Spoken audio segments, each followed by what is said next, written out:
Halo, selamat bergabung lagi dengan Lumina Indonesia. Assalamualaikum warahmatullahi wabarakatuh.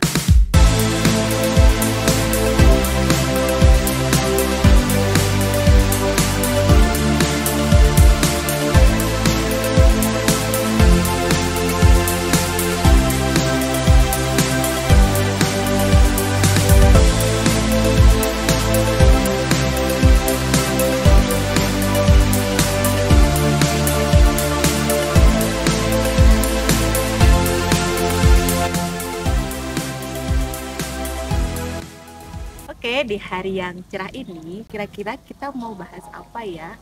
Ini adalah materi yang memang baru, terutama bagi saya pribadi, terus bagi klien saya juga sesuatu hal yang baru. Apakah itu? Yaitu tentang bisnis keluarga. Sebenarnya bisnis keluarga itu apa sih? Bagaimana bentuknya? Terus bagaimana kita mempertahankan bisnis keluarga? Terus tahapan-tahapan dalam bisnis keluarga itu seperti apa? Dan bagaimana model scale up-nya? Tentu kita perlu tahu juga dong, memang ada nggak sih perusahaan-perusahaan sekarang yang ada di dunia ini yang dia berhasil tuh sukses tapi berangkat dari bisnis keluarga. Pasti penasaran banget ya dengan penjelasan ini. Oke, yang paling pertama dan paling penting banget, kita perlu membahas bagaimana mapping dari sebuah bisnis keluarga. Mapping ini sebenarnya apa sih? Ketika saya bertemu dengan klien-klien saya yang dia memiliki bisnis keluarga yang usianya mulai dari 5 tahun, 45 tahun, 55 tahun, ketika saya tanya bentuk bisnis keluarganya seperti apa gitu. Nah, rata-rata klien saya kesulitan menjawab dan mendefinisikan seperti apa bentuk bisnis keluarganya. Saya akan jelaskan, ketika kita pengen membangun bisnis keluarga atau kita pengen mengembangkan bisnis keluarga, ada berapa jenis bentuk sih? Nah, di sini akan muncul gambarnya. Di sini ada sumbu X-nya dan ada sumbu Y-nya. Di mana sumbu X itu memperlihatkan bentuknya ya, ownership atau kepemilikannya gitu ya dari sebuah bisnis keluarga. Sedangkan sumbu Y-nya adalah menunjukkan tantangan, hambatan gitu ya, tingkat tantangan dan tingkat hambatannya. Tentu semakin ke atas, tingkat tantangan dan hambatannya tentu jauh lebih tinggi. Jadi terkait ownership ini tidak hanya terkait di bisnis keluarga ya teman-teman semuanya, tetapi dia juga bisa termasuk di jenis bisnis secara umumnya. Ownership ini menjadi hal yang sangat krusial untuk perlu kita tentukan. Kenapa? Kalau ownershipnya nggak jelas, misalnya itu akan muncul banyak banget konflik ya. Susah banget hal-hal didefinisikan dengan jelas, dan ini sudah saya temui di klien-klien saya ketika mereka tidak memiliki bentuk ownership yang tetap karena tidak ada batasan yang jelas gitu ya, mana sebagai pemilik, mana yang dominan sebagai pemilik, akhirnya ada tumpang tindih atau overlapping. Kalau di bisnis keluarga sendiri bentuk ownershipnya kira-kira gimana ya? Ada dua jenis ownership atau kepemilikan dari sebuah bisnis keluarga. Yang pertama, full dimiliki oleh si seluruh anggota keluarga tersebut. Jadi memang secara investor, secara pengelolaan itu ada di seluruh anggota keluarga. Yang kedua, bisnis itu dimiliki oleh di luar anggota keluarga. Walaupun bisnisnya mereka yang pertama kali membangun atas nama keluarga mereka, tapi kepemilikannya bukan di mereka. Jadi itu ya teman-teman, ada dua jenis ownership terkait bisnis keluarga yang perlu kalian cermati, karena ini nanti akan mempengaruhi tingkat dari tantangan yang akan dihadapi.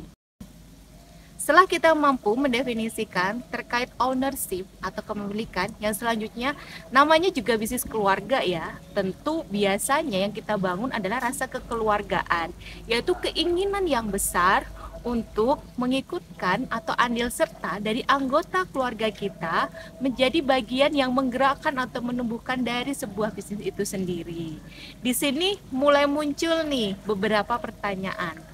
Yang pertama, apakah memang kita perlu banget nih seluruh anggota keluarga yang ada atau seluruh anggota keluarga besar itu menduduki jabatan dan posisi di dalam sebuah bisnis keluarga? Atau hanya beberapa orang saja yang kita ambil dan selebihnya kita mengambil dari luar?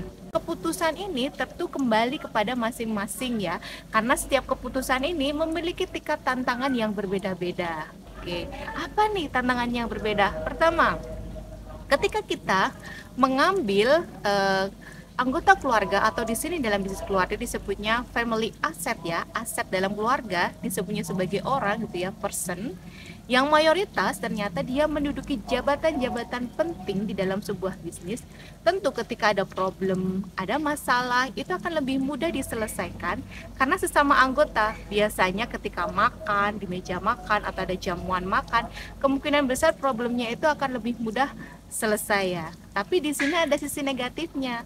Ketika anggota keluarga yang kita masukkan sebagai pengurus dalam bisnis keluarga ini ternyata dia tidak capable, tentu ini akan mempengaruhi kompetensi dan daya saing dari sebuah bisnis keluarga itu sendiri. Lalu yang kedua, ketika si keluarga dia hanya sebagai pemilik dan family asset atau anggota keluarganya itu sama sekali tidak berperan. Atau misalnya sebuah bisnis itu dia diduduki atau yang menjabat adalah orang dari luar keluarga, tapi orang-orang yang kompeten dan capable yang masuk di dalam bisnis tersebut. Kira-kira ada positif dan negatifnya enggak? Tentu banget gitu ya. Positifnya adalah sifat profesional itu jauh lebih bagus karena biasanya sesama keluarga ada kecenderungan untuk ya seenaknya mungkin ya. Ya karena itu kakak gitu ya. Ya itu karena adik gitu ya, karena itu om, karena itu tante gitu ya. Dan mungkin ada rasa nggak enak karena ingin menegur salah satu anggota keluarga. Tetapi ketika yang menduduki jabatan itu ada dari sisi profesional, orang dari luar, tentu ketika ownernya dia akan menegur itu akan lebih enak gitu ya, karena tidak ada hubungan kekeluargaan atau hubungan darah. Hanya di sini ada sisi minusnya. Apa nih sisi minusnya? Tadi ketika saya sampaikan kalau dalam bisnis keluarga yang menduduki adalah full keluarga, dia akan selesai di meja makan. Tapi kalau ini mungkin tidak selesai di meja makan. Karena apa? Kita ada perbedaan value, perbedaan prinsip, perbedaan pandangan. Bisa jadi si orang-orang profesional yang masuk menduduki bisnis itu mereka tidak kenal gitu ya sejarahnya, bagaimana bisnis ini tumbuh, apa sih founder pertama gitu ya dalam membangun nilai dan value-nya, itu tidak kenal sama sekali. Dan ini akan menjadi perbedaan atau akan menjadi konflik juga yang muncul dan tantangannya jauh lebih besar. Karena kalau orang-orang dari luar, mereka akan tidak mudah untuk kita bungkam ya ketika ada hal-hal atau rahasia sesuatu yang tidak baik akhirnya menyebar secara luas. Sedangkan kalau secara kekeluargaan dia akan lebih enak gitu ya, ketika kita ngobrol di meja makan gitu ya, ada tempat-tempat yang lain, ada sisi-sisi kekeluargaan yang bisa kita sentuh. Sekarang kita lanjut ya, setelah sahabat semuanya atau teman-teman semuanya berhasil menentukan bentuk atau form pertama dari bisnis keluarga, sekarang kita masuk nih ke strukturnya.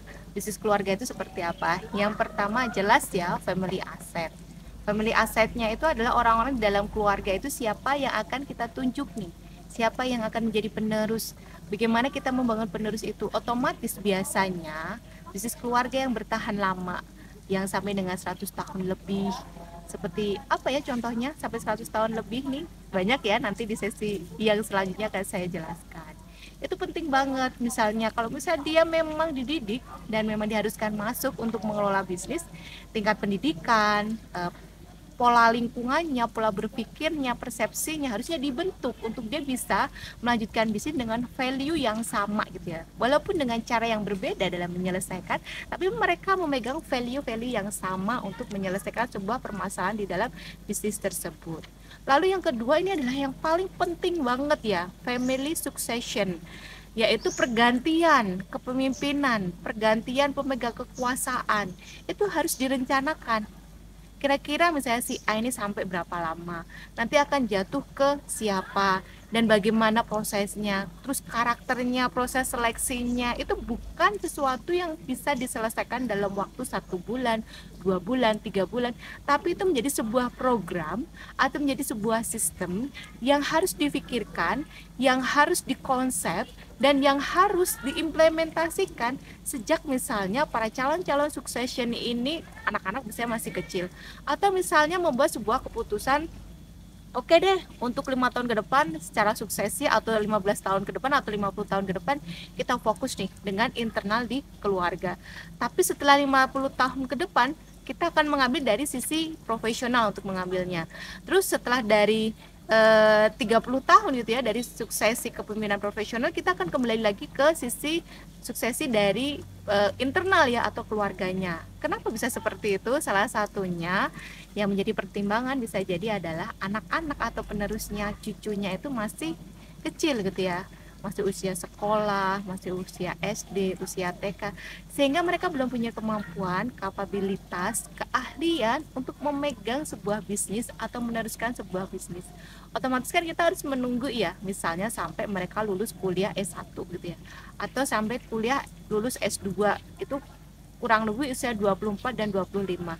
Ya kalau dia punya kemampuan yang bagus ya, langsung bisa menangkap value, terbentuk belief gitu ya. Tapi kalau belum, misalnya setelah lulus S2, misalnya dia harus menjalani pendidikan khusus gitu ya, masuk ke sebuah camp khusus atau lingkungan khusus yang akhirnya dia mendapatkan value sesuai dengan penerusnya, sesuai dengan foundernya yang dicita-citakan dahulu. Misalnya 2 tahun, 3 tahun, baru usia 27 tahun dia bisa masuk ya. Atau untuk amannya dia usia 30 tahun, 27 tahun dia masuk, mungkin dia merasakan dari bawah gitu ya, di tahap, dan akhirnya ketika dia di posisi puncak, dia bisa merasakan, dia bisa melihat bagaimana ketika di posisi bawah perasaan seperti ini. Kebijakan yang diambil jauh akan lebih memikirkan banyak pihak, dan sisi-sisi kemanusiawiannya, memperhatikan karyawan, memperhatikan investor dan berbagai stakeholder yang lainnya itu akan muncul. Jadi bukan hanya keinginan menurut saya deh kayaknya gini gitu kan. Nah, dia jauh lebih bijaksana, dia jauh lebih dewasa dalam menghadapi konflik dan permasalahan yang ada.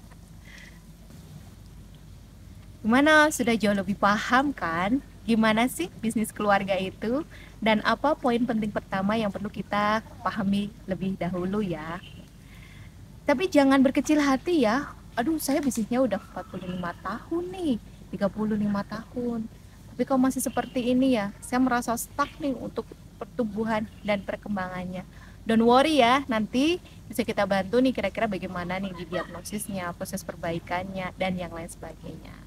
Nah, sekarang saya mau melanjutkan. Kira-kira ada nggak sih bisnis yang ada di dunia ini yang dia memiliki usia yang panjang dan kita akuin keberadaannya gitu. Yang maksudnya kita tahu semuanya. Oke.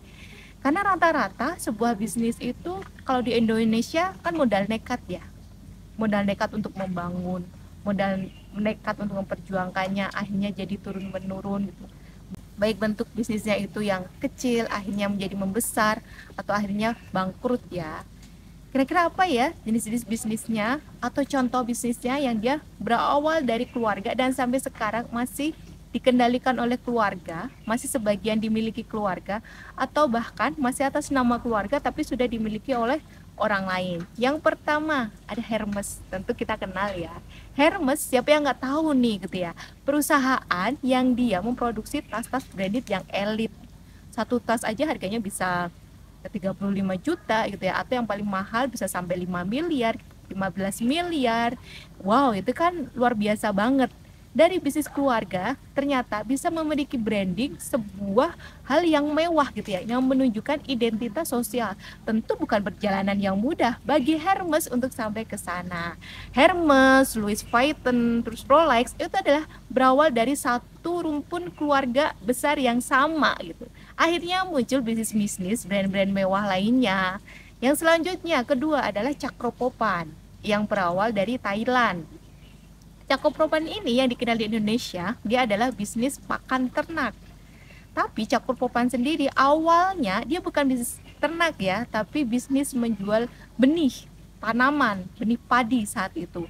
Akhirnya dia jadi berkembang, suksesi, dan lain sebagainya. Akhirnya bisa ekspansi kemanapun, bukan hanya di bisnis peternakan, bisnis pengolahan pakan ternak, tapi sudah masuk merambah ke bisnis teknologi, memiliki dalam hal telekomunikasi, dan ekspansi dalam bisnis-bisnis yang lainnya.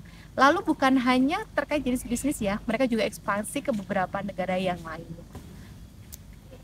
Yang selanjutnya adalah bisnis keluarga yang kita ketahui kenal, Cadbury. Siapa sih yang nggak kenal dengan Cadbury ya? Di benak kita coklat yang mewah, rasanya enak banget gitu. Ternyata ini berawal dari sebuah bisnis keluarga yang awalnya dia trading ya, atau jualan terkait coklat ya, atau kokoa, yang akhirnya berkembang memproduksi coklat, memproduksi produk yang lainnya yang kita akui, wah enak banget nih gitu ya. Siapa sih yang nggak kenal dengan Cadbury? Yang terakhir, ini jauh terkenal dan jauh pasti kita tahu adalah Toyota. Toyota, siapa yang nggak kenal ya, brand dari Jepang ini terkait kendaraan bermotor, baik yang sekarang adalah roda 4 ya. Dia memproduksi berbagai jenis mobil dan berbagai varian. Yang selanjutnya adalah sama juga dari negeri Jepang adalah Honda. Jadi teman-teman, ini adalah beberapa contoh bisnis keluarga yang akhirnya besar, jangka panjang, dan diakui oleh dunia menjadi bisnis dengan sebutan spiritual company atau sebuah bisnis yang dia usianya minimal 100 tahun. Penasaran dengan bagaimana bisnis keluarga yang lain? Atau misalnya kawan-kawan semuanya pengen punya bisnis keluarga tapi pengen diperbaiki nih, ini ada problem nih, kita stuck di sini, successionnya stuck gitu, profitnya stuck gitu ya, atau hal-hal lainnya stuck, kira-kira gimana? Saya pengen scale up nih menjadi lebih baik lagi. Jangan khawatir, kita bisa membantu kalian untuk memberikan solusi yang terbaik. Sampai jumpa di video selanjutnya. Assalamualaikum warahmatullahi wabarakatuh.